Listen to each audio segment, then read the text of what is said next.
Welcome. Take a second. Welcome to our spring. Wait, Barry, wait. Okay. Wait until Deb introduces you, please, because the video hasn't started yet. Okay, welcome everybody to the brunch of the Gardening for Hummingbirds for Kolot, Kehilla. And if everyone could please mute, our culinarians are going to introduce the amazing menu for this. Welcome to a typical spring day in Madison. I suppose the April showers do bring the May flowers, and we're going to hear all about the flowers you need to attract the hummingbirds today. To accompany this, we have our brunch with spring influences, and I'm going to tell you about what we have today. This morning, we thought we needed something as a starter for our day. And right now, this doesn't have the alcohol, but it may have the local vodka instilled in it in a few minutes. But we have our Hummingbird Marys, a very tasty drink to start the morning. And our morning menu continues with a variety of salads. We have a lentil salad with mint, cilantro, cumin, coriander, and cinnamon. And in addition to the recipe, which we mail out to you, we've added pomegranate molasses, which gives a lot of depth to the dish. We also have a second lentil dish, and these both started as the same pot of lentils, but this one has lemon juice, which has bleached these lentils. And this has a sauteed red onion mixed in with it, as with the lentils and the lemon juice. We have a little yogurt to accompany our salads. We also have a kosher crab salad. This is difficult to obtain in Madison. We got our kosher crab-like processed pollock from Mordecai through that kabod buying group, and that can be delivered. Kosher. It's kosher, delivered weekly at one of the kabod rabbis' houses.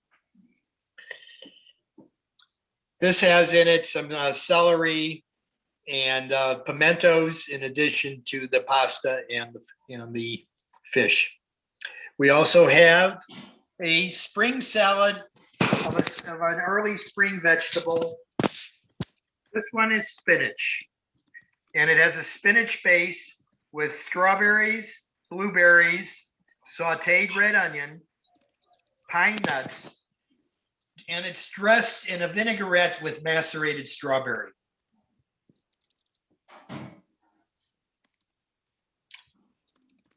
We have also something unusual that we've baked. These are a European-style hard-crusted roll, topped with a bagel everything topping. These are not for every beginning baker. This is a 2-day process, and that's the simplified version that Adrian developed. It's a 3-day process from the original recipe we looked at. It uses very small amounts of yeast, which causes it to rise over a very extended period. But they're a different taste, a different texture, a different crunch, and we're serving it with a farmer's cheese spread that Adrian developed, as well as a strawberry rhubarb jam. Unfortunately, not the ones that we made a couple of years ago, because that didn't defrost, and some butter. For those who believe that eggs are a sign of spring, we have a asparagus shiitake mushroom quiche with Gruyere type cheese. This is actually Roth's Grand Cru, an Alpine cheese that they make, which gives almost the same flavor and is half the cost. For dessert, we have a little snack. My rhubarb is coming up at the farm, but I don't have enough to make it the strawberry rhubarb jam myself, but these are strawberry rhubarb tarts with a little extra to bring it up a notch. This is rhubarb tea, which is a 80 proof version of a rhubarb liqueur and continues the rhubarb flavor throughout the dish. This one was purchased at Steve's, so this is locally available. Welcome to our Kolot Kehilla presentation this morning. I hope you enjoy our brunch. If you haven't tried the recipes, feel free to select what you would like from what you looked at, what interests you, give it a try. And if you do try our recipes, try to drop us a note or get back to us because we would like to know what everybody else thinks of our flavors. Thank you very much. I'm going to turn this back over to Deb right now. Thank you. And Barry also had said that you can take the spiked whipped cream and put it in your coffee. It's really nice. Oh yeah. It's so colorful and so beautiful. And we all wish we could join you for brunch.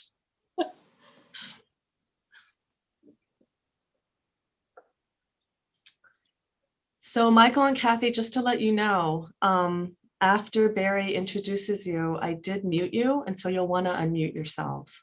We muted. Now, yep. Mute us. And then we have about a minute, Barry. And everyone stay on for the end of their presentation because they have a very fun special surprise for everybody as well.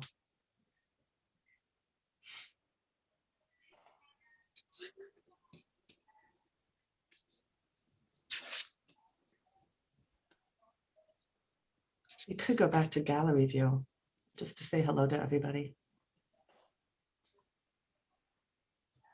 I'll say hello here because it didn't work. Doing that. It didn't work.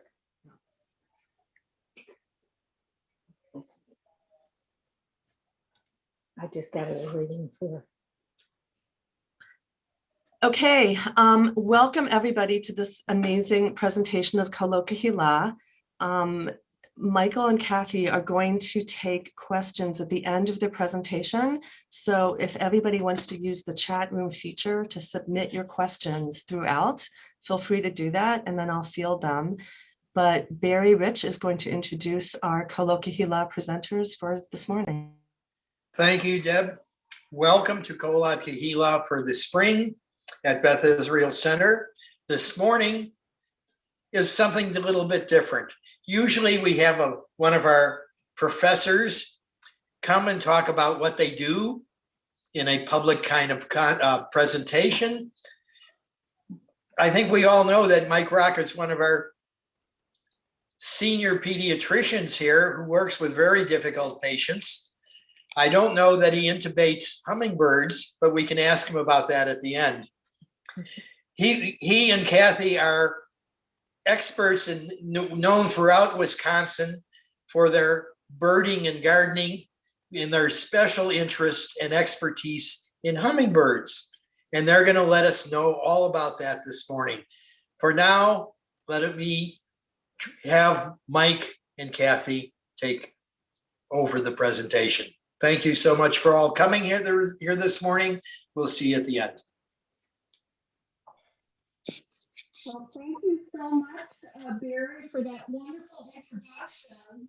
And also for the beautiful brunch. I'm just so impressed with all that lovely food. It's the very first time in all these years that we've been doing these presentations that we've had an accompanying brunch with our program. So I want to introduce Harrison. He's not a real hummingbird, but he travels with us to every one of our presentations, and he welcomes you this morning. And I think Michael and I are just so thrilled to be presenting to Beth Israel Center all these people that we've known for decades, and it's just such an honor to be with you. So as a beginning to what our presentation, we traveled traveled throughout the United States to meet different hummingbird banders and gardeners. And Nancy Newfield, who lives in Louisiana, is a master hummingbird bander, and she wrote this beautiful book that was our inspiration when we first started. And we brought this book to her, and she autographed it for us in her lovely handwriting. To Michael and Kathy Rock, Hummingbird Gardens make hummingbird magic. So I hope that this morning we can transmit a little bit of that magic to you. And it's such an exciting time of the year with the hummingbirds just arriving. We're looking forward to seeing our first hummingbird in a few weeks. Our feeders are going to be going up probably early this coming week, as there have been a few sightings in our area and like the Chicago area. So the hummingbirds are getting a lot closer. So on that note, I want to turn the program over to Michael, who's going to talk about ruby-throated hummingbirds in general, and then the use of the feeders to attract hummingbirds in your yard. Okay, so we're going to tag team this. So I'll talk about hummingbirds in general and the feeders. You really need to have feeders and flowers to attract hummingbirds. And we're not in the best location because we're in the city. If we were living maybe in Wanakee or Cross Plains, we could probably attract hummingbirds more easily. We overdo it on a big scale, but we do that because it's kind of fun to blend this hobby of gardening and then seeing these amazing birds. This picture is the walkway towards our front door, and there's all sorts of salvias there. A couple of years ago, the mailman was not too happy with us because he had to have his arms up to walk through here, and we had to scale things back a little bit, or at least try to clear a path to the front door. So let's go to the next slide. So the first question we are always asked is, how many different kinds of hummingbirds do we see? And the answer is only one. There's about 340 species of hummingbirds in the world, but they're only in the New World. No hummingbirds in Europe or Asia or Africa. They're only in the New World, North America, Central America, South America. The largest concentration of hummingbirds is at the equator. And as you go north and south of the equator, you get fewer and fewer hummingbirds. Maybe about 16, 17, 18 that come to the US. But east of the Great Plains, the only nesting hummingbird is the ruby-throated hummingbird. So all the pictures of ruby throats you'll be seeing are taken in our yard. Now, hummingbird photography is a whole other talk, and I'm not an expert at this. I'm definitely an amateur, but it's quite a challenge. This is a hatch year male. So hatch year, some people will call them immature. Technically, it's called hatch year. So this little guy hatched the summer that I took this picture. He has like a 5 o'clock shadow. He's got this black stippling in his throat area. And then there's one little red feather coming in. I could change this to a laser pointer, but then I wouldn't be able to click on the sound. So I hope you can see my pointer. One little red feather right here. When he's 1 year old, he's going to look like this. So now he's an adult male, also known as after hatch year. He's got all of his red feathers filled in here. And I've been calling this a throat area, but technically it's called the gorget. He's got a deeply forked tail. When he was a hatch year, it wasn't deeply forked, and he had white tips to his tail feathers. The females, both the hatch year and the adult, they have white tips to their tail feathers, even when they're adults. And they have clear gorgets up here. Now it's called ruby-throated hummingbird, and you're looking at this and, well, gosh, this doesn't look ruby red. This is kind of like a muddy color. Well, the issue is the color does not come from pigment. It's a microscopic property of the feathers where it reflects the proper wavelength of light back to your eye. So the bird and the observer and the sun all have to be lined up. So The bird has to be in front of you. The sun has to be behind you. Here's a second patchier male. And again, this is really kind of a muddy color, but he's going to turn just imperceptibly towards me. And I took another picture, and that's called the gorget flash. So you can imagine when all of these feathers are filled in, how brilliant that would be. And they use the males use the gorget flash to attract females, to have a mate to mate with and to fertilize the female's eggs. So that's what they look like, and here's what they sound like. Watching. I know you would like to enjoy this. It's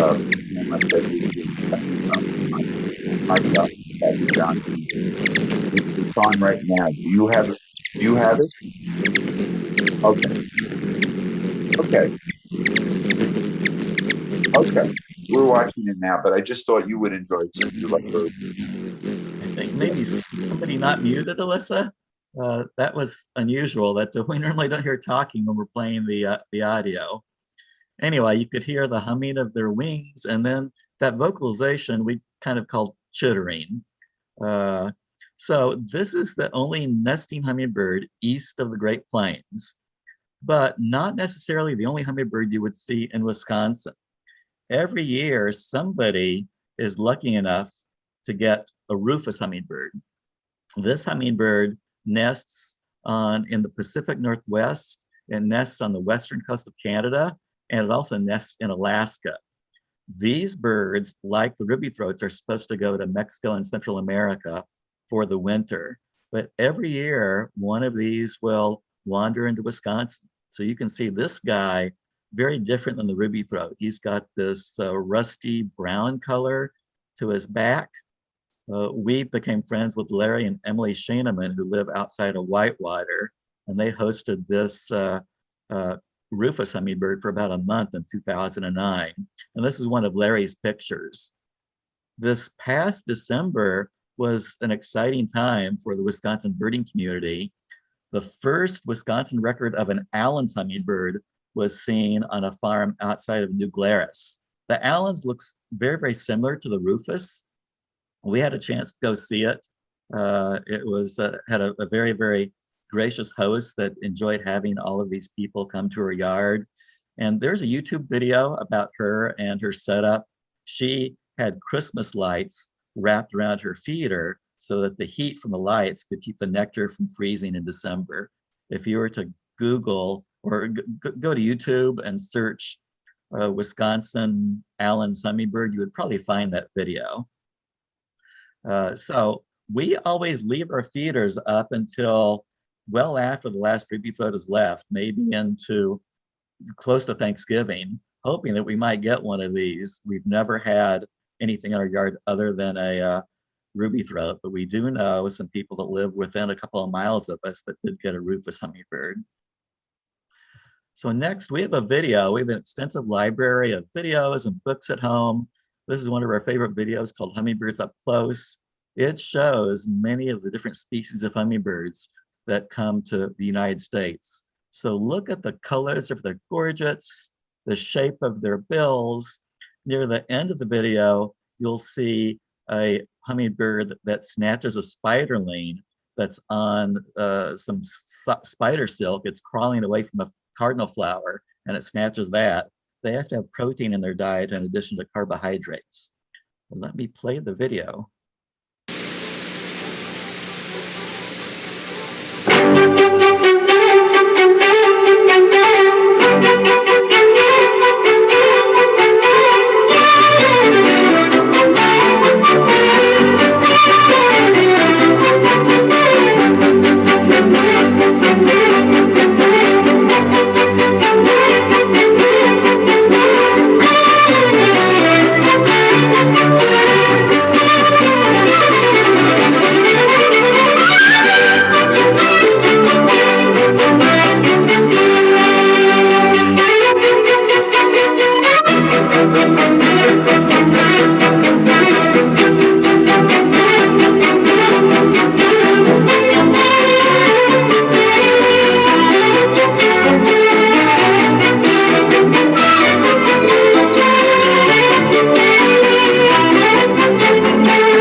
So it's a wonderful video. It's no longer in print, but you could maybe find a used copy on Amazon. So I mentioned earlier that the rufous and also the ruby throats, they go to Mexico and Central America for the winter time. The rufous is more cold hardy than ruby throats, but they certainly could not survive in this part of the country. Being in the medical sciences, the physiology of these birds is just amazing, and also what they can do. So they're about the size of your thumb. They weigh anywhere from 3 to 5 grams, which is the weight of like 1 or 2 pennies. They go all the way down to Mexico and Central America. And we think in their southern migration, they hug the coast of the United States. So along the Texas coast, they go through an area of Texas. So there's something called the Hummingbird celebration in Rockport, Fulton, Texas, which we attended many years ago. We think they take this overland route to go to their wintering grounds. But to come back to the US in the spring, what they're doing right now is we think many of the hummingbirds, they will stage along the Yucatan Peninsula of Central America. And they make this 500-mile nonstop journey across open water, the Gulf of Mexico. So amazing these little birds can do this. It's probably a 16, 18-hour journey. So these birds are just incredible. It's the only bird that can fly backwards. It can temporarily fly upside down, has the fastest heart rate of any warm-blooded creature. Resting heart rate probably around 200, 250. They can get up to 1,000 beats per minute if they're in a high-speed chase. Just incredible what they can do. There are various migration maps. Our favorite one was at hummingbirds.net. Lanny Chambers, who's a hummingbird bander in the St. Louis area, he does not do that anymore. There is a hummingbird migration map at Journey North. Journey North was previously managed by Annenberg Lerner, which is a division of the Annenberg Foundation. But a few years ago, it was taken over by the UW Arboretum here in Madison, which is kind of exciting. My one criticism of them is they're not screening the observations very well. I looked at the map recently. They had ruby-throated hummingbirds in the state of Washington, and that's not correct. But be that as it may, they're on their way and should be here late April or early May. So I'm getting the feeders out later this week to welcome the hummingbirds back to our yard. So what do you put in feeders? Nectar. And there's 2 ways you can do this. You could buy a pre-made mix. Many of those have red food coloring in them, and you don't need that. The red is on the feeder. That attracts the hummingbird's eye. And you're also paying top dollar for the instant nectar mix, so you can make your own. And it's a 4-to-1 ratio, and 4 parts water, it's your hand, 4 parts water and 1 part sugar. Some people boil the water. And the rationale is, well, it sterilizes the solution. Well, as soon as you hang it outside, it's contaminated. So I just use hot water out of the tap, and that helps the sugar dissolve better. It's a responsibility like having a pet. So you do have to clean the feeders, replace the nectar every 4 to 5 days. It will become cloudy or visibly moldy. One thing I'll do intermittently is to soak the feeders in a water bleach solution, roughly a 10-to-1 ratio. I don't measure it, unlike the water and sugar where I make the nectar, and that has to be precise. I have water in the kitchen sink, put in a splash of bleach, set the feeders in there for maybe 5 to 10 minutes, and it gets them really nice and clean. So we're going to look at a number of different feeders. Again, this is all from our yard. This is called the Perky Pet 4 Fountains. One of the more highly used feeders in our yard. There's 2 hummingbirds in this photo, one on a perch there at the bottom, and then one on a little wire up at the top. This feeder was in a hailstorm, so part of the plastic was knocked off here. And then this is it also. I pulled off the fake gloxinia flowers, because you really don't need them. And in fact, early in the season, I do not even have these yellow bee guards on here. Now, this is kind of a fun picture. It's an adult male ruby throat, and all of these white dots in the back. It was later in the day. The sun was low in the sky. This was right in front of our garden pond, and we have a mister that's spraying water up into the air, and that's what all those dots are in the background. So kind of fun picture.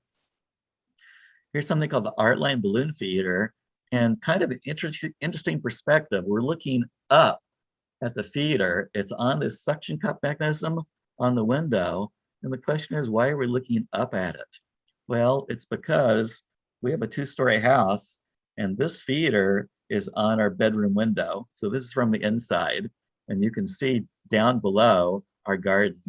So very, very fun. When the windows are open, you can hear the hummingbirds arrive and leave because of the buzzing of their wings, and you can get right up against the window and get a close look at the bird. So this is, I don't know what part of the year I took this. It's not a male, so it's either a hatch year. Well, it's probably an adult female.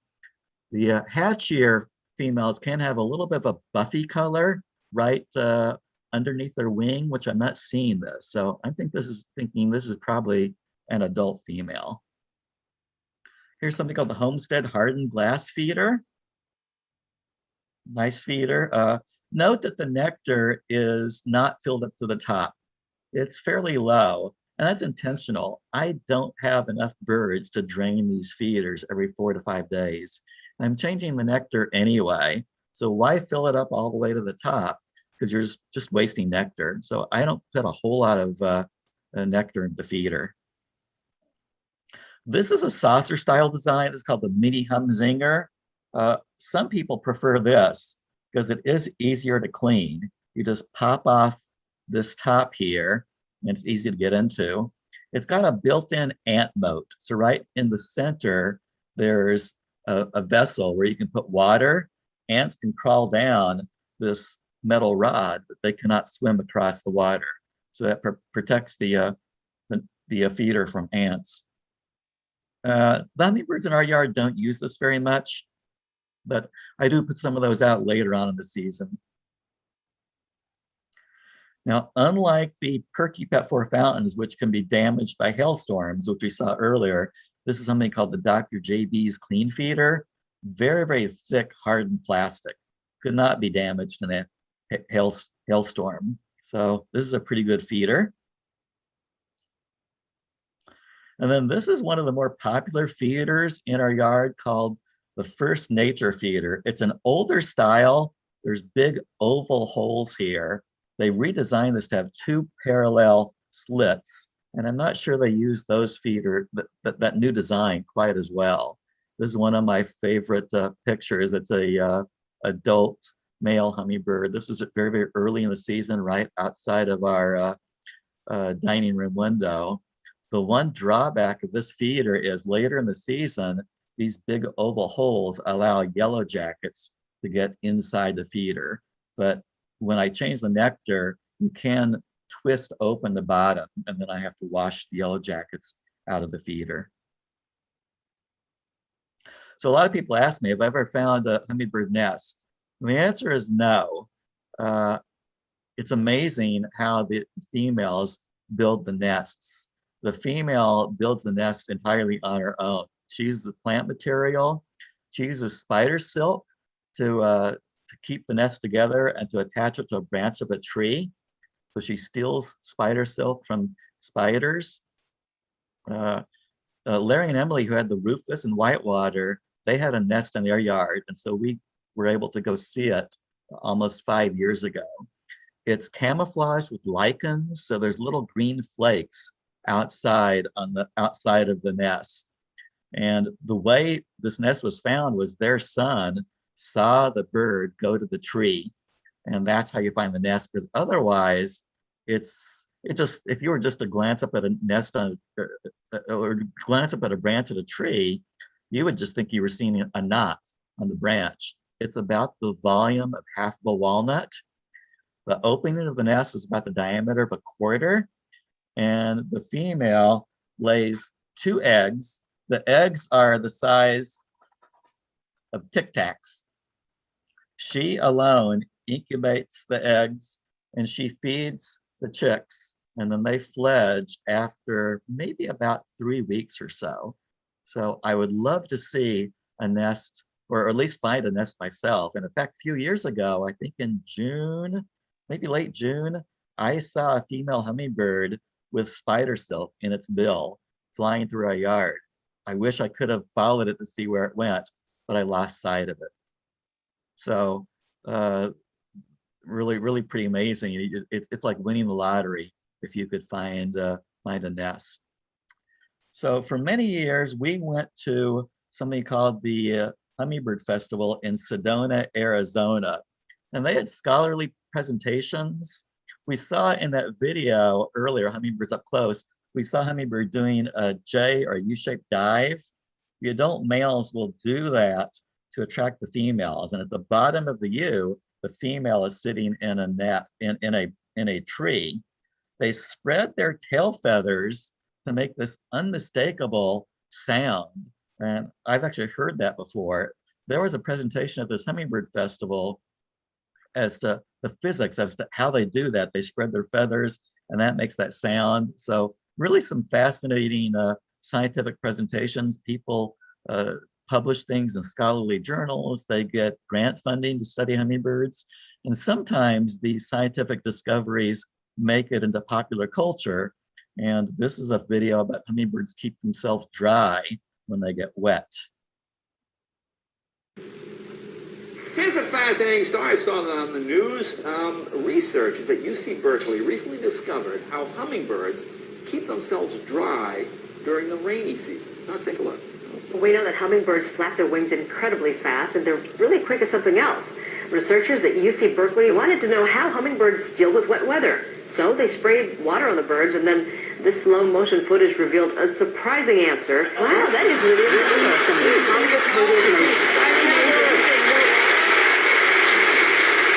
They are so fast. Even though you're muted, we could hear you laughing. All right, I'm going to turn it over to Kathy to talk about the gardening part of this. Well, Michael did such a great job talking about the feeders, but so important, especially if you're gardening here in the city and trying to attract hummingbirds, is also including the flowers and some other elements that will bring hummingbirds into your yard. And people often say, well, couldn't I just do feeders? And you could do that, but you'll bring a lot more hummingbirds into your yard if you can also plant some flowers.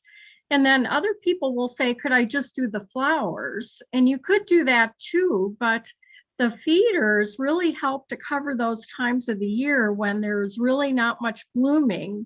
For example, right now in early spring, there really is almost nothing blooming for hummingbirds. So feeders will really identify your property as a hummingbird garden and bring those birds in. And then also in the fall, when a lot of the flowers have died away because of the first frost, the feeders will provide valuable nectar for migrating hummingbirds. You also need trees and shrubs for cover, perching, and preening. When we moved into our home, there were no blooming flowers here, and there were too many trees. Actually, we had to remove some of them so that we could create a garden. But it's very important for hummingbirds to have a place to escape from predators, to roost when they're not feeding and at night. And actually, they spend about 75% of their time perching, even though it seems like they're always feeding and chasing each other, flying around. You really need to have those perching spots by providing the trees and shrubs. And then specialized flowers, shrubs, and vines that actually attract hummingbirds. One year at the Garden Expo, a lady raised her hand and said, well, I plant all the typical Wisconsin perennials, and I've seen hummingbirds use those. So couldn't I just continue with that? And the answer is yes, you could, and they might use those flowers, especially if you also have feeders. But we have some ideas of some other flowers that are just as easy to grow that actually contain a nectar reward for hummingbirds and will bring a lot more hummingbirds into your property. Another element that it took us several years to incorporate into our own yard, because it's kind of a lot of work, is a water feature, a small pond or some kind of moving water. And I'll talk a little bit more in detail about this in a few minutes, but water and birds definitely go together, and you need to have that water in your yard. And then the last element is kind of a fun thing called hummingbird beacons. It's anything red. You can even buy this at a place like the dollar store around Valentine's Day or the holiday time. And I like to set those out in the early spring before we have much blooming near the feeders. Hummingbirds can see red, and they especially are attracted to red and kind of an orangish color from up to 1/4 mile away. So if you can place those around your feeders, it's a fun way to attract more hummingbirds. So let's take a look at our yard. As I mentioned, we didn't have any flowers here when we moved in over 20 years ago, so we had to start from scratch. And you really need to provide a lot of flowers that are constantly blooming over a long period. The hummingbirds are arriving in early May, and then they're leaving in early October. So you have to have many things always in bloom. And we like to provide a mixture of native plants, perennials, and what I call exotic plants, which means plants that are not native to this area. And a lot of those exotic plants might be tender annual plants for us. That's really the best combination to keep hummingbirds satisfied all season long. There's a huge native plant movement right now, and I love native plants, and we use a lot of them, but I really think that using some exotic plants that don't harm the environment is really the best combination. So in this photo, you can see the red bee balm off in the distance, the perennial sweet peas, the catmint, the clematis, the Maltese cross. So this is like our early summer garden. So it's really provides a lot of different things for hummingbirds to feed from. They do feed about every 15 minutes. So, and they have this magical ability to know when the nectar in a flower is replenished. This is the front of our yard. And when we moved into our home, in this very front area in the photograph, there was a large burning bush, and that's a great shrub for Wisconsin, but it didn't provide any value for hummingbirds. It does have very small, insignificant flowers in the spring, but hummingbirds really don't feed from it. So we got rid of that. And I'm a real nut about salvias from Mexico and South and Central America. And actually there are nurseries that are not located in Wisconsin that have hundreds of different varieties. So I've really gotten into different salvias, and you can see in this photo all the different tubular nectar-filled flowers that hummingbirds enjoy in our yard. And on the right side of the photograph, you'll see all the different containers. And I use containers here a lot, especially much more recently, because we're finding that our yard is becoming a bit more shady than it was in the past. And the containers really give us a lot more flexibility in terms of what we can grow. It makes a shorter plant taller. We really believe that hummingbird flowers should be at least 2.5 feet tall, because hummingbirds are birds of the air and not birds of the ground. They don't like to get be on the ground. They have almost insignificant feet that don't, walk very well on the ground. So keeping those flowers tall and then placing the containers on hot cement enables us to grow bigger plants from warmer regions because it heats up the soil and the roots of the plant. You can even move a container if it's like pouring down rain and you don't want that plant to get that much water. A lot of these plants don't, like to be waterlogged. And you can also use a lighter soil. This property where we live used to be a university farm, so the soil is very heavy and rich, and that is not always compatible with a lot of the plants that we're growing. So containers are an invaluable way to garden for hummingbirds. This next slide shows another side of our house. As you can see, we kind of like more of a cottage style of garden, and that's really the way we think hummingbirds prefer it, is a lot of different kind of a wild look to the garden. And a lot of people say, well, I really like a neater, more orderly garden. And I guess we have our order here, but if you want a more formal style, what you can do is keep your formal style, but then establish a hummingbird garden or a pollinator garden in another area of your yard and keep everything else very formal. And once again, you can see all the different tubular flowers. And if I can mention, we garden organically as much as we can here, and we don't use any kind of pesticides in our yard because hummingbirds eat nectar, but they also eat all those tiny little gnat-like insects in the air. So you don't want to be killing those insects by using pesticides. So let's move on. This is our small garden pond. And we noticed that we started to attract not only more hummingbirds, but more interesting migratory birds in the spring and the fall when we installed this pond in our yard. It has a small waterfall in the back to keep the water always moving, and then a mister and a dripper. So we've often seen hummingbirds flying through that mist, and also what we call leaf bathing on those large hosta leaves in the back. And that's really a fun thing to see. The key is to have the water always moving and then very shallow water. The water is at most a half an inch deep. A lot of people say, well, couldn't I use a standard bird bath? And unless the water is very shallow, hummingbirds may end up drowning in that water. So you really want to provide shallow, constantly moving water.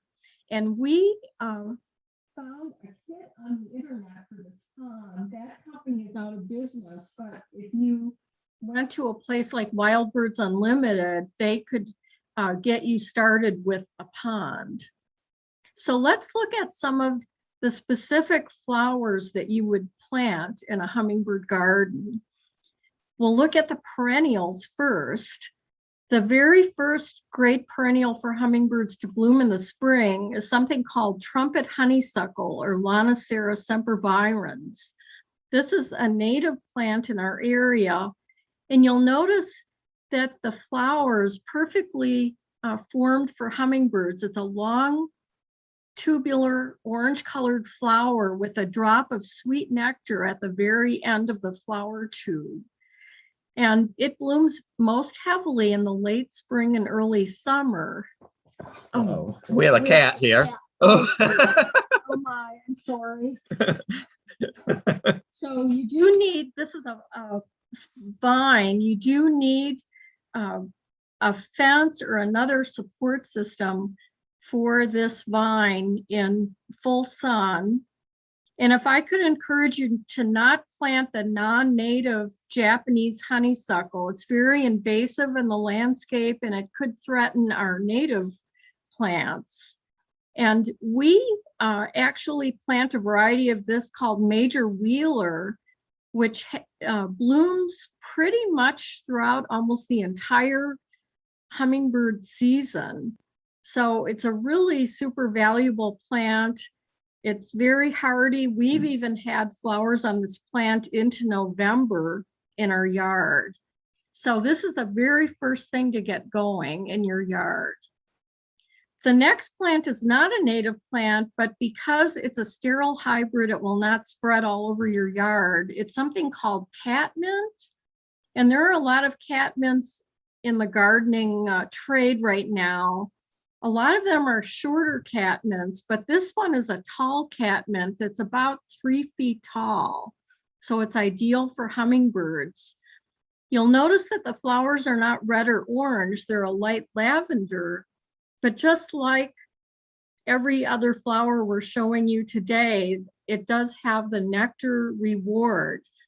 This type of catmint is called Six Hills Giant. There's another one that we also grow called Andre de Chadron, which is very difficult to find, but it kind of fills in that gap between the honeysuckle and the summer flowers. It blooms kind of right after the honeysuckle. So moving on, this is bee balm, kind of the iconic plant for hummingbirds. And in our area, it's perfectly timed with the fledging of the hummingbird babies in early to midsummer. And you'll notice we have the red bee balm, or it's what's called Jacob Klein. Actually, a gardening group did a study on bee balms and hummingbirds. And as you know, it comes in so many different colors, purples, pinks, whites, and of course, red and a deep rose color. But they found that this Jacob Klein bee balm was the best one for hummingbirds and most frequently visited by hummingbirds. What I love about this plant is it grows and blooms at just about any lighting exposure. As I mentioned, we have increasing amounts of partial shade here, but our bee balm really has not been affected by that. The downfall of the plant is that it kind of poops out by the end of the summer, and we have the most hummingbirds in our yard in September. So we really, unfortunately, don't have bee balm available for the fall migration. But each one of those little flowers has a lot of nectar, and it will also attract bees. One thing about hummingbird flowers is the best hummingbird flowers usually don't contain any scent. The scented flowers are for insects alone, and then the unscented flowers are for hummingbirds. The bee balm has a strong scent, but it comes from the leaves and not the flowers. This is butterfly bush, a non-native plant, and in some parts of the country, you can't even grow this because it could be very invasive. But in our part of the country, it's kind of an unreliable perennial. The great thing about this plant is it blooms later in the season, and you want to have the most plants blooming in August and September because that's when you have the most hummingbirds. The young have fledged and they join the adults to tank up on the food. Sometimes they eat, you know, their entire body weight in food every day when they're preparing for migration. So you need to provide a lot of food. This plant really helps a lot. You'll notice all the tiny little flowers on every single part of this plant that are available to the hummingbirds. And we like the very tall varieties of the plant. There are some miniature butterfly bushes these days, but we stick with the tall ones, and either the purple or the red color is really our favorite. So moving on, cardinal flower is a wonderful native plant for hummingbirds. And I like to think that this plant was growing here before any of us were actually living here and attracting hummingbirds. The hummingbirds were coming before any people even lived in our state. And You'll notice the hummingbird has a little dot of yellow pollen on its head. And what's happening is it's gaining food from the flower, and it's also pollinating the flower as well. So that is a very valuable hummingbird plant when the hummingbird is pollinating it. And we love this plant because it does bloom later in the season. It's very tall, and it does grow in our partially shady conditions and our very rich soil. So extremely valuable plant. And we think that the Lobelia cardinalis is the best lobelia to grow for hummingbirds, even though there are so many other hybrids these days. This is a plant that you can grow if you have a lot of sun and really well-drained soil. We struggle with it a bit and grow it only in containers these days. It's called Augustaki rupestris, and there's a whole family of plants that are available for sale in the Augustaki genus. Some are annual, some are perennials. This one is a perennial in our area. And again, you'll notice the rose-colored tubular flowers. It does grow very, very well in containers, and there are even some shorter cultivars that are great in containers. This is called flowering tobacco, and a lot of you maybe have grown the short flowering tobaccos that you find at the garden centers. This one, which is native to Brazil, is a special flowering tobacco in that it's 4 to 5 feet tall and has these rose and white colored flowers that bloom late in the season that hummingbirds love. And you'll notice the hummingbird's bill is covered with almost like a powdered sugar type of substance. And if it's in an ideal sunny location, it does reseed. And we find that these reseed quite successfully in our yard from year to year. So you don't have to replant them as an annual every single year. So let's move on to the annuals. And I really love annuals for hummingbirds because you can do something different every year. As much as perennial garden is so satisfying to see a plant develop, I love the change that annuals provide. This is the first annual that's really great because it loves to bloom in cool weather. And it's called honeysuckle fuchsia. Now, there are a lot of different fuchsias you can use in the garden, but this one is really the most successful one for hummingbirds. It almost has flowers like the honeysuckle vine. It's a single tube, and the hummingbird can very easily get to the nectar reward at the end of the tube. It grows very well in partial shade, and you need to protect it from that late afternoon sun, especially later in the season. And it will bloom the best in late spring, early summer, and then again in the fall. It loves that cool weather and is ideal for containers or hanging baskets. This is one of our favorite annuals for hummingbirds called Mexican cigar plant, or Kupfia David verity. You'll notice that each flower is like a tiny little lit cigar. And this is what I call an ever blooming hummingbird plant, and that it's sometimes blooming even before you plant it, and it goes all the way until the first frost. So extremely valuable for a hummingbird garden. And it's quite flexible. You can plant it in containers, hanging baskets, in the ground, whatever you would like to do. This is a little hummingbird called Harry that used to visit a Kupfia plant on our deck every summer. And he just loves those flowers. And what's really special about this plant is it requires literally no maintenance. It's self-cleaning. You don't have to deadhead it or do anything to it. And that's the beauty of a lot of these plants that we're showing you today. So this is a Kupfia called Kupfia vermillionaire, which is easy to find here in local garden centers and is ideal for a hanging basket. And we have 2 of these baskets in the front of our house every single summer, and they're quite well used by hummingbirds. This is our second favorite annual for hummingbirds called Annie's Sage or Salvia goronitica. It has kind of a licoricey scent that comes from the leaves and not from the flowers. And our friend Nancy Newfield, who wrote the book that I showed you earlier, uses a device called a refractometer to measure nectar in hummingbird flowers. And she's found that this particular salvia has the highest level of nectar of any flower that she's ever measured.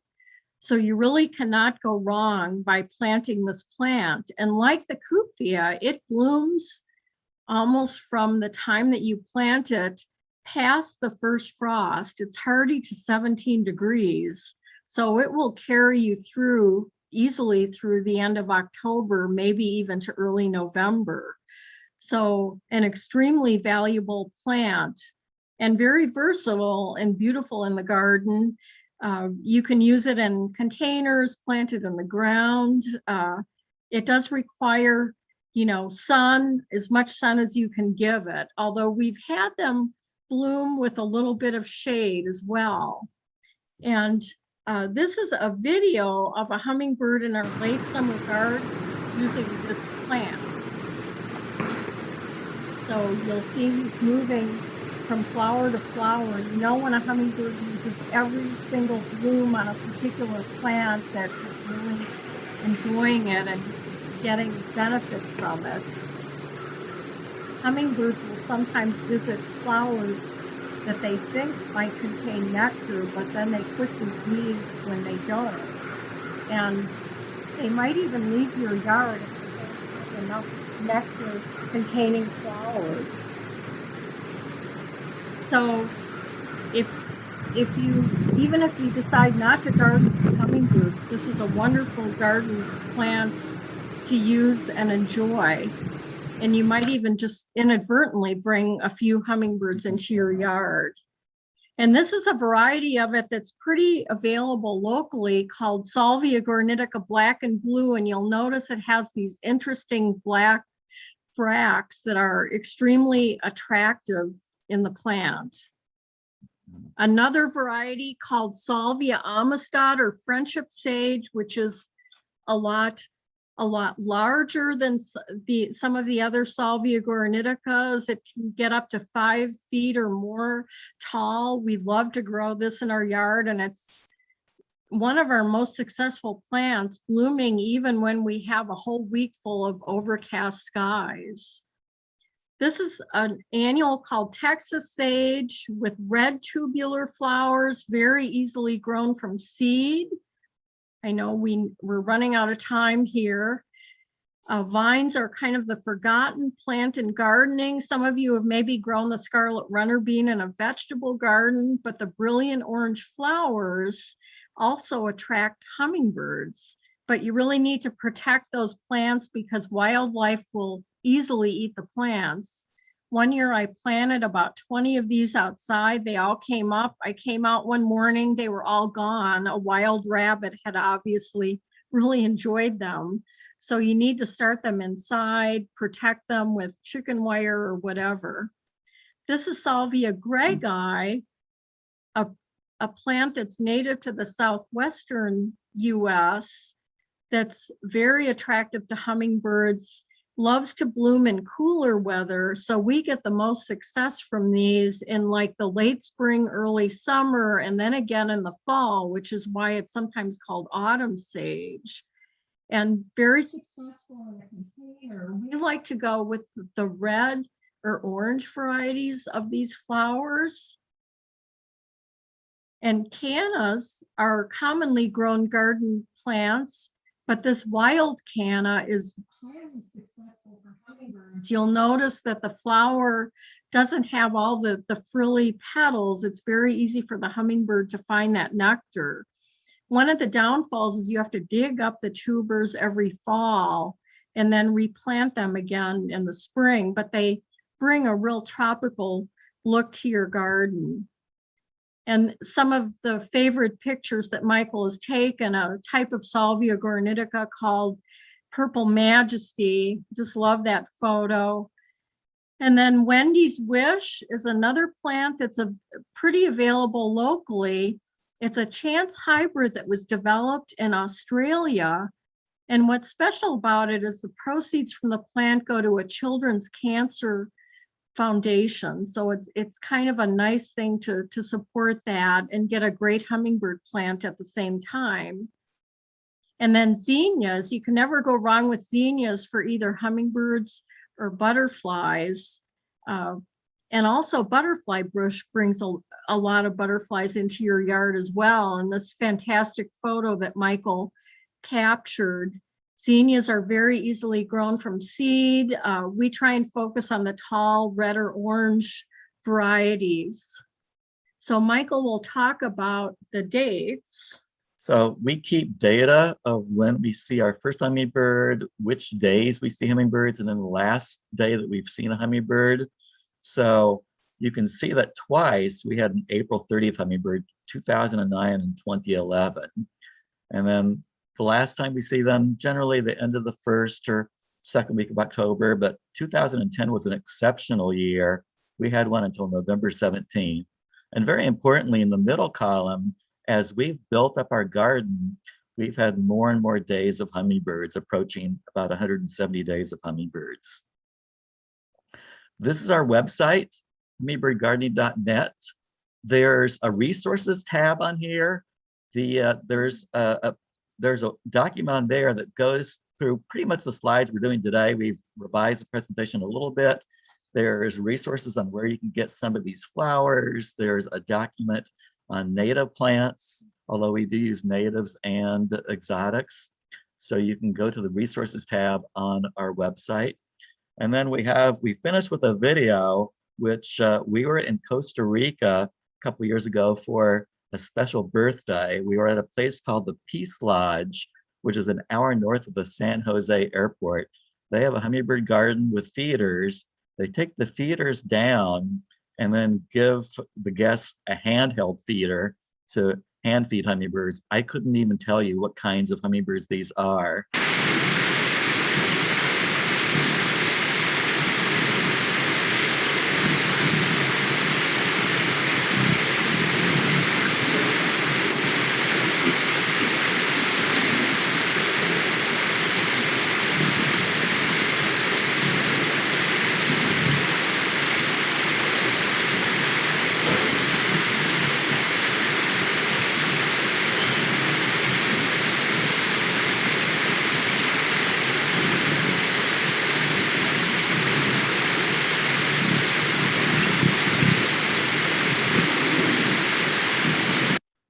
That was so much fun. So we're going to get to our, two other things. Okay. So I just want to thank everyone for sharing this with us today and being here. I just would like to read this quote from the hummingbird video that we showed earlier. The hummingbirds have captured our hearts and we embrace their picadillos together with the endless joy of their company. To feel the wash of the littlest angel's wings as it caresses the hand which just hung the feeder brings out the best in us, for no other bird can catch the sun and toss it back to us. So I really hope that this summer you'll hang a feeder or two and maybe plant a salvia or a cupvia or two and enjoy your journey of hummingbirds and gardening. So now the special surprise. So we have some door prizes to give away this morning. And You guys, I have to interrupt you for a moment. I don't know if you're maybe talking a little bit above your microphone, but you want to kind of be in front of your laptop because we're losing moments of what you're telling us. Oh, okay. We can maybe lean in a little bit. Or you might be covering it with a piece of paper or something. I don't know where the microphone is. So just wherever the microphone is, stay kind of in front of it. Yeah, I'm not sure where the microphone is on this. It's a brand new laptop. Right now it's perfect. Okay. So anyhow, we love to share hummingbird door prizes for every one of our programs, and we have some door prizes. We will make sure that these get delivered to the people who win them. the way we're going to determine this is, does anybody have a birthday today? Does anyone have a birthday this week? Oh my goodness. Mute it. Oh. You Somebody can also talk- type it into the chat room if you do. Oh, So no one has a birthday coming up this week. How about the following week? The week of, let's see, that would be the week of the 26th. does anybody have a birthday this month? Even if it was in the past? Birthday, April. Leslie Fields, an avid gardener. I do like, just like you do, I do. So first prize is this beautiful hummingbird feeder, which Michael talked about Yeah. earlier in the I'm gonna presentation. lose it if I do it though. And it works really well in terms of attracting hummingbirds. So that was Leslie Fields. Yeah, my birthday is April 3rd. Okay, Okay. you won the hummingbird feeder. Hooray! All right. You should- Right. Type it in. Hey, Michael and Kathy, Yes. I was trying to use the chat and it won't let me. My send is disabled, so I couldn't tell you this. We usually have a nest in one of the Norway maples on our terrace almost Oh. every year. So I'm happy to let you know when if we locate it again this year. Great. I've lost.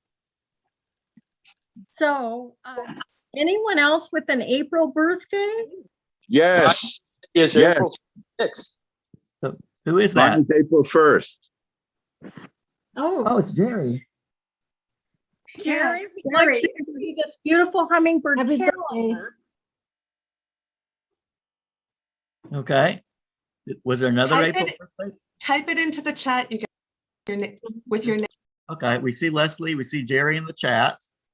Okay, any other April birthdays? I don't know where the chat. We got Leslie and Jerry, so we've got Or those. wave your hand and we'll see you. Wave your hand a lot. We have to move on to May, I guess. Yeah. All right, anybody have a May birthday? Raise your hand. No, I do, a second. Yeah. So who is that? Actually, not me, but Herb, who just got called away on a phone call, but is an Okay. avid hummingbird person, has So a we'd like- birthday in early May. Okay, hang on a second. Hang on a second. Barry Rich has a birthday April 26th. So that was the third one, Kathy. Okay, Okay. so we'd like to give Barry this lovely DVD, and we're actually in this DVD. Oh. And there's a cameo appearance by Louise Goldstein in this DVD. Okay, so hang on a second. And then Chazi has a birthday on May 2nd. So that's our fourth. Okay, another hummingbird calendar. Okay, and then it looks like our fifth is Francie for Herb. Okay, I will come up with a prize for Francie. Okay. Yeah. So Wonderful. there. Yeah. Okay. So So, Herb is May 10th. all right. Okay, great. So I think, Deb, are you going to moderate questions? Yes, I'm going to moderate. We have two questions right now.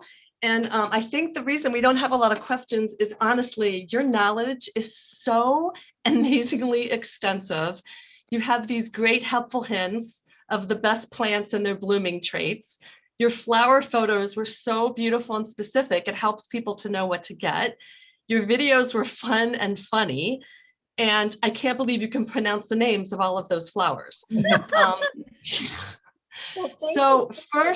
the first question was from Janice Noonan, and she wanted to know, has anyone been to the Hummingbird House at the San Diego Zoo? Yeah, we have not. We've been to the Sedona Hummingbird Festival. We've been to the Rockport Fulton Hummingbird Celebration. The aviary at the Arizona Sonoran Desert Museum, which is outside of Tucson, but we've not been there. We would love to go there, though. We actually were talking about going to San Diego when the pandemic is over and visiting there, because I know they have just a fantastic, zoo, so many things. The Hummingbird house is hard to Oh, find, but you're in there with all the hummingbirds flying around you from all over the world. And there were babies there, and the guy that worked there would periodically go over to a lintel on the door and tap a crock pot, and then all these fruit flies would go around, and that mother was there, zoom, zoom, zoom, zoom, back and forth, feeding her babies. It was cool. I like that thing. Feed it to your baby, shove it down the baby's throat. Okay, I'm going to ask if everyone can also mute, because it's hard when people are speaking. It drowns out some people. So can you all please check your computers and make sure that you're muted, especially if you have two cameras on, because some of the second cameras or devices aren't muted. Roz Gusenow asked, is there a preferred height for the feeders? So yeah, as I pointed out earlier, we had a feeder on the second floor of our house. I've even read accounts of people that live in high-rise apartments in Chicago. They could be up at the 17th floor, and they have a balcony with a feeder and a pot of flowers, and they get hummingbirds up there. But generally, where we hang the feeders is at eye level. You don't want to be too close to the ground, because then a predator could potentially grab the hummingbird. So generally eye level. and it's really important to have both feeders and flowers where you can see them. That's a key thing. I like to have things visible, so when I'm like in the kitchen doing the dishes, I can look outside and see those hummingbirds. You don't want to put everything behind the garage or something. I mean, you want to be able to see it from your home, because you can't always be outside. Thank you. Paul and Andrea Dearlove would love to know, do you ever witness any bird window collisions or have recommendations for people on how to prevent those from occurring? They started using electrostatic, semi-transparent stickers on their windows, which seem to work well, but what else might you suggest? Yeah, I think that's the main thing, is to put stickers in the windows, or I don't know if you have like a overhanging gutter, could you maybe hang some sort of ribbons from the gutter? A number of years ago, I was sitting on the deck, and we have these windows above our kitchen sink that we crank them out, and they open out like that. So the screen is on the inside, and I was sitting right beneath one of these windows. There were two hummingbirds chasing each other in a high-speed chase. One of the hummingbirds hit the window, dropped to the deck right next to my chair. So, uh-oh. I reached down, I picked it up, I took it over to a feeder, stuck its bill in the feeder, and it revived and flew off.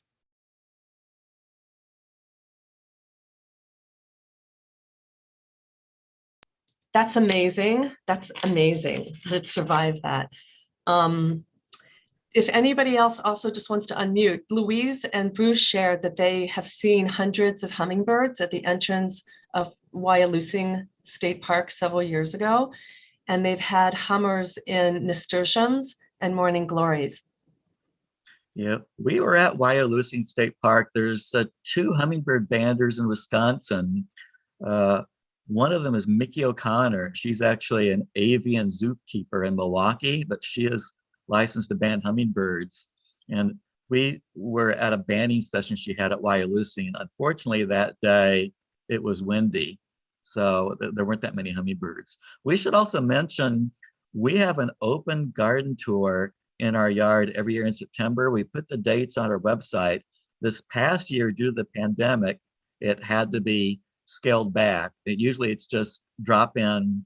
We have dozens, maybe 40, 50 people. They could be shoulder to shoulder. We could not do that this past year, so we had to have people reserve a spot on our website and they could come for an hour in our yard. We don't know what this September will be like, but watch our website. It's usually a Sunday and a Wednesday in September. We choose mid-September because that's when we have the most hummingbirds in our yard. It'll be a little bit more challenging this year due to the high holidays, but we will choose appropriate days and anyone is welcome to come. And hopefully it can be just the open garden visit like we did in the past. But let's just hope the pandemic is going to be behind us by the time we get to mid-September. There's another question from Louise, Michael, and Kathy. She'd like to know if you could say a little bit about hummingbird bees, please. You mean bees at hummingbird feeders? Is that? Or maybe hummingbird moths? Oh, that's what it is. Yeah, hummingbird moths. Right. Yeah. There's a species of moth called a sphinx moth, and there's different sphinx moths in those in that family. It looks like a hummingbird, and it actually will feed from some of the same flowers the hummingbirds do. Instead of a bill, it has a proboscis that it extends. And at first you think you're looking at a hummingbird, but it's actually an insect. They tend to feed at flowers like at dusk. But I've seen them when we have a season with a lot of them, they will be there during the day. There's also a small brown moth that I see feeding at hummingbird flowers that looks a little bit like a hummingbird as well. Thank you. I'm going to out some people on here and then apologize to some of the others who I don't know, but I'm only mentioning who I know. There are some definite gardening enthusiasts on this Zoom call. Leslie and Jeff and Janice and Henry and Gail, Karasovs, Louise Goldstein, Laurel Mark, Arfaz, Barry and Nancy Resnick. If you guys have any questions, as you know, people who are in your gardens a lot during the year, we still have, a few minutes left. I see another message in the chat about wind chimes. Do they deter hummingbirds at a feeder? I don't know, probably not, as long as if you had the wind chime within maybe a foot of a feeder, that might be a little bit too close. But if you, I think probably if you have a decent distance away from a feeder, it would be okay. Beautiful. And Corliss is saying a trip to the Chiricahua Mountains in southern Arizona is a fun place to see a spectacular array of robin-sized hummingbirds with gorgeous colors. Corliss, I don't know if you want to unmute and add to. If anyone can, it's a fantastic place to go. It's beautiful. And I've never seen robin-sized hummingbirds there must be 8 different species that are very large like that with incredible colors. Talking about magnificent hummingbirds, which are really huge. Yes. Yeah. They have like the purple and green coloring and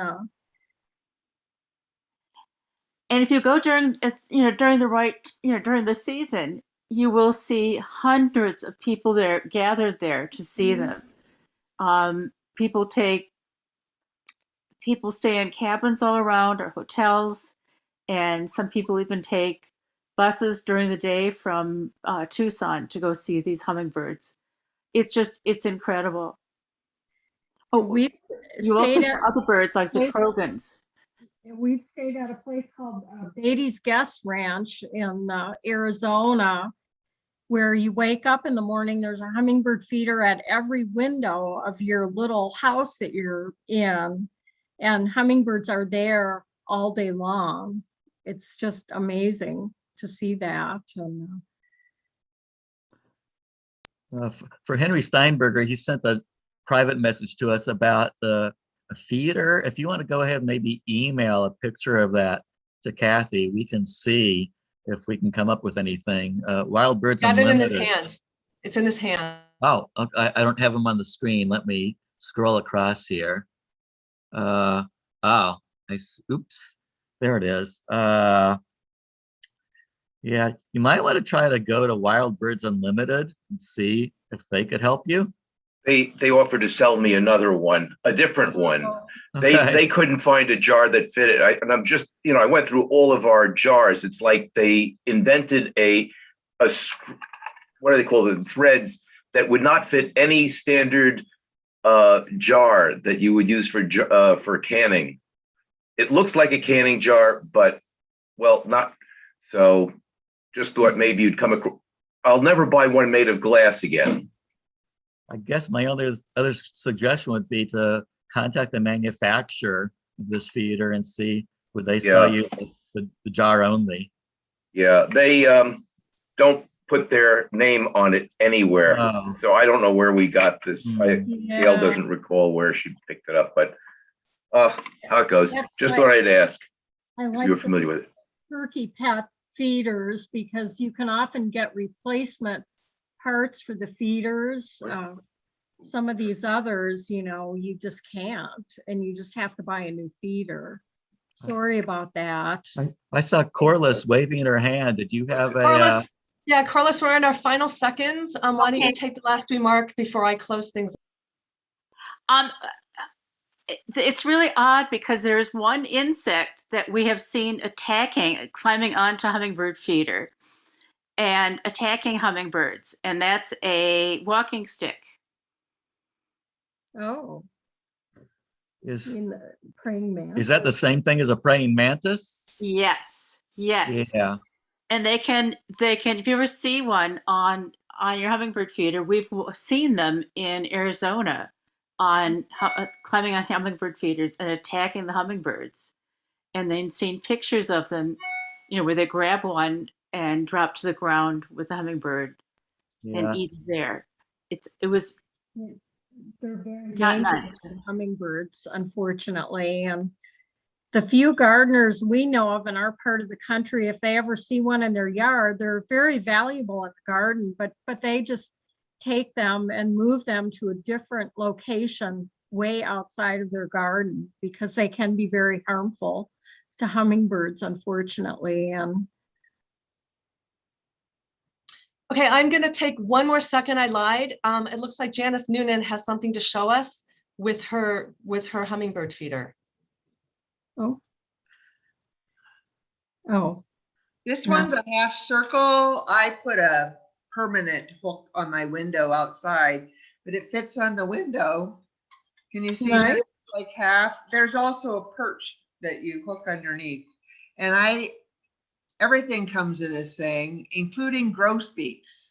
Will feed off of this thing. Yeah, you'll often see a lot of other different birds using the hummingbird feeder. But it's interesting to watch a grosbeak whose beak is big, and that's why they call it that. Yeah. Tip of it in that little hole. Amazing.